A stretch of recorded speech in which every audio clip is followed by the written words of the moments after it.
Hello, good morning students. आज हम पढ़ेंगे अध्याय 4 हिंदी में दो बैलों की कथा। ठीक है, यहाँ पे दो बैलों की कथा बताएंगे। कथा मतलब कहानी बताएंगे।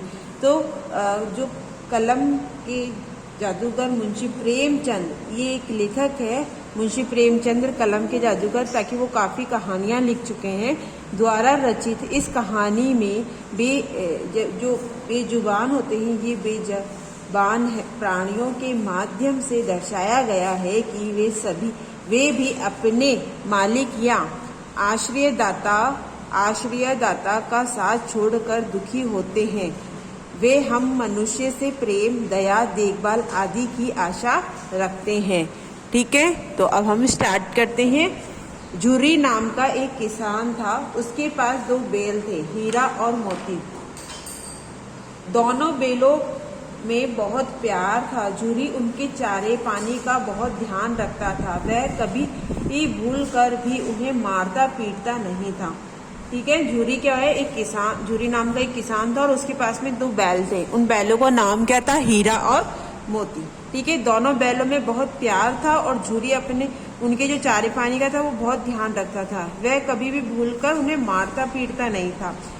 वे भी झुर्री को बहुत चाहते थे। पशु भी प्यार का भूखा होता है। पशु यानी जानवर भी क्या होता है, प्यार का भूखा होता है। अगर हम किसी भी प्यार करें तो सभी को क्या होता है, प्यार की जरूरत होती है। ठीक है, तो यहाँ पे देखिएगा, जो केयर कर सके, देखभाल कर सके। झुर्री की पत्नी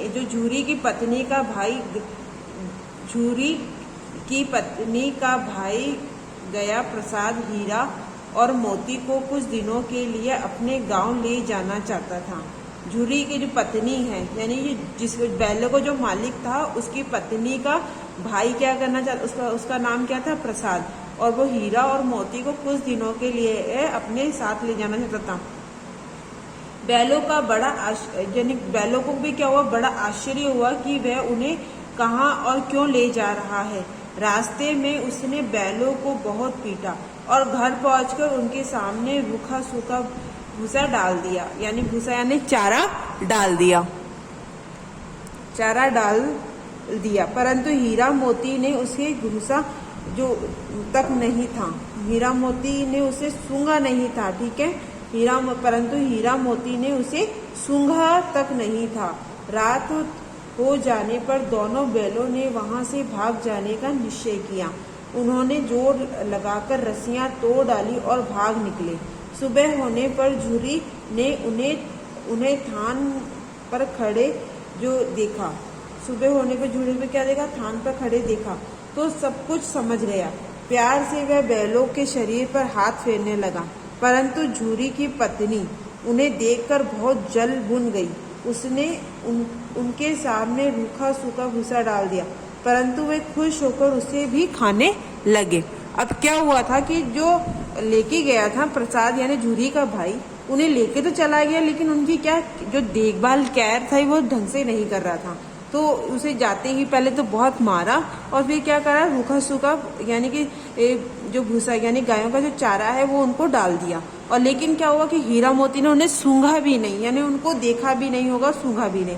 रात हो जाने पे वो दोनों बैलों ने क्या किया, निश्चय किया, यानी कि उन्होंने ठान ली थी कि भाई हमको तो रस्सी तोड़ के भागना है। तो वो भाग के कहाँ चले गए थे, झुर्री के घर। अब वो जब झुर्री के घर गए थे तो झुर्री ने तो उन्हें बहुत प्यार से उनको हाथ फेरने लगा, उन्हें प्यार करने लगा। लेकिन जो उसकी पत्नी थी झुर्री की, वो क्या हो गई, जल भुन गई और रूखा सूखा भूसा डाल दिया। लेकिन वो बैल क्या थे, उसमें भी वो क्या थे, खुश थे और खुशी से वो खाने लगे। अगले दिन गया प्रसाद फिर आया और अगला दिन गया और प्रसाद फिर आया और किसी तरह उन्हें अपने घर ले गया।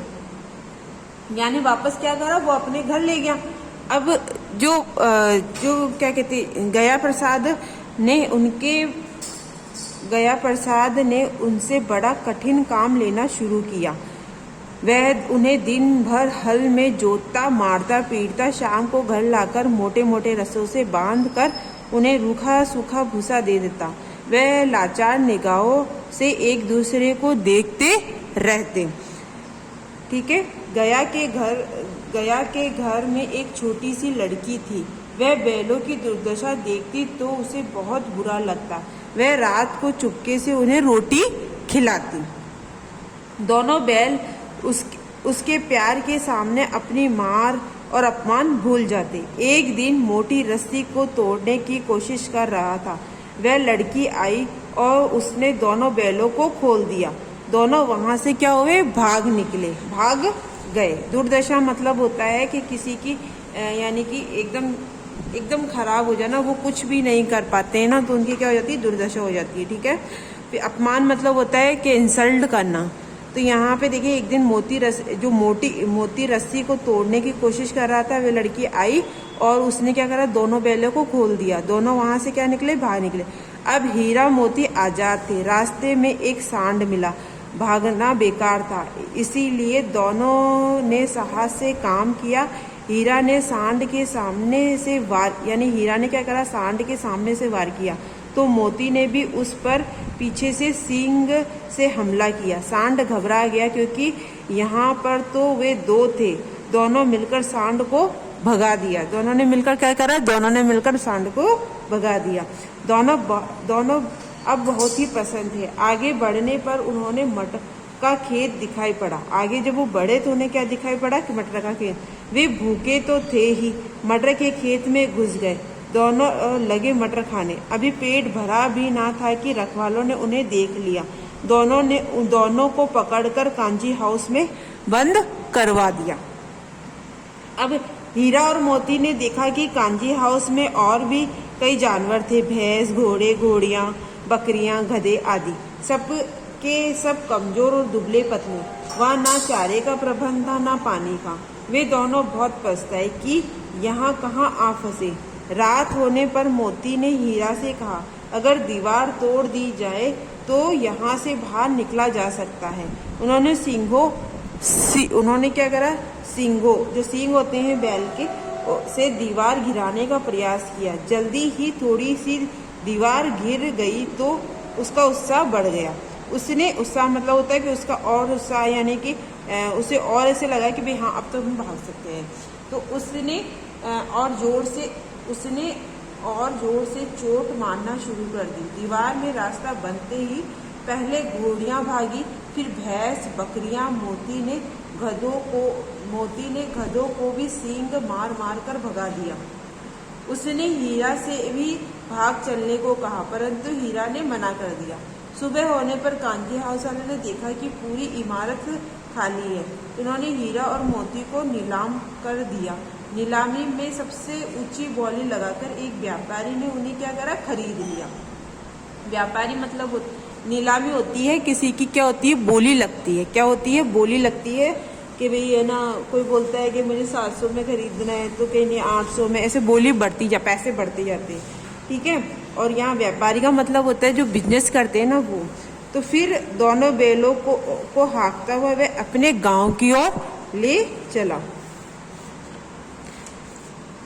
ठीक है। अब आते हैं यहाँ पे, मार खाते खाते, भूख सहते सहते हीरा मोती बहुत कमजोर हो गए थे। उनकी हड्डियां निकल आई थी।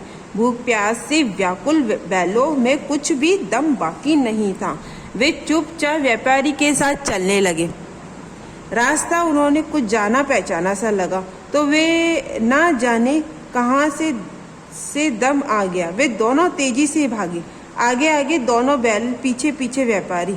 परंतु जब तक वह उन्हें पकड़ता तब तक वे दोनों बैल अपने घर पहुंच चुके थे। घर यानी कि वो जो झूरी था उसके घर। ठीक है। बैलों को देखकर झूरी को बहुत खुशी हुई। वह उनसे लिपट गया। इतने में व्यापारी भी पीछे पीछे आ पहुंचा और उन्हें मांगने लगा। मोती ने आव देखा ना था, व्यापारी को झपटा। व्यापारी जान बचाकर वहां से भागा। झूरी की पत्नी भी भीतर से दौड़ी आई। उसने दोनों बैलों के माथे चूम लिए। तो यानी कि यहाँ पे इस लेसन में हम क्या सीखते हैं कि जो जानवर होते हैं उससे भी हमें क्या करना चाहिए, प्यार का भूखा होता है, हमें उससे प्यार करना चाहिए, उसकी केयर करनी चाहिए। ठीक है। तो इस चैप्टर आज हमारी कंप्लीट हुआ है। इसके जो क्वेश्चन आंसर है वो आपको अपनी कॉपी में करने हैं। यहाँ की जो एक्टिविटी वो देख लीजिएगा। दो बैलों में बहुत ही प्यार था। रात हो जाने पर दोनों ने वहां से भाग जाने का निश्चय किया। गया प्रसाद ने उनसे बड़ा डैश काम लेना शुरू किया, कठिन। अब हीरा और मोती डैश थे, आजाद थे। भूख प्यास से डैश बैलों में कुछ भी दम बाकी नहीं था, यानी कि व्याकुल बैलों में, भूख प्यास से व्याकुल बैलों में कुछ भी दम नहीं था। ठीक है। झुर्री के पास एक बैल था, नहीं। झुर्री के पास कितने बैल थे? 2। तो यहाँ पे क्या आएगा? क्रॉस। झुर्री के बैलों का नाम हीरा और मोती था, हाँ। झुर्री के बैलों का नाम हीरा मोती था, यहाँ पे आएगा राइट। गया ने बैलों को बहुत प्यार किया, अच्छा चारा भी खिलाया, नहीं। तो यहाँ पर आएगा क्रॉस। फिर यहाँ पे देखिएगा, छोटी बच्ची हीरा और मोती को रोटी खिलाती थी, हाँ। यहाँ पे राइट आएगा। फिर यहाँ पे देखिएगा, दोनों बैल भूख प्यार से व्याकुल होकर मर गए थे, नहीं। तो यहाँ पे क्या है? क्रॉस। सही विकल्प पे निशान लगाइए। झुर्री कौन था? झुर्री एक किसान था। ठीक है। दोनों बैल किस खेत में घुस गए थे? मटर के खेत में। हीरा मोती को कहाँ बंद कर दिया गया था? कांजी हाउस में। दोनों बैलों की रस्सी किसने खोली? लड़की ने। कांजी हाउस में कौन सा जानवर नहीं था? तो वहां पे हाथी नहीं था। ठीक है। तो बच्चों, हमको ये करना है।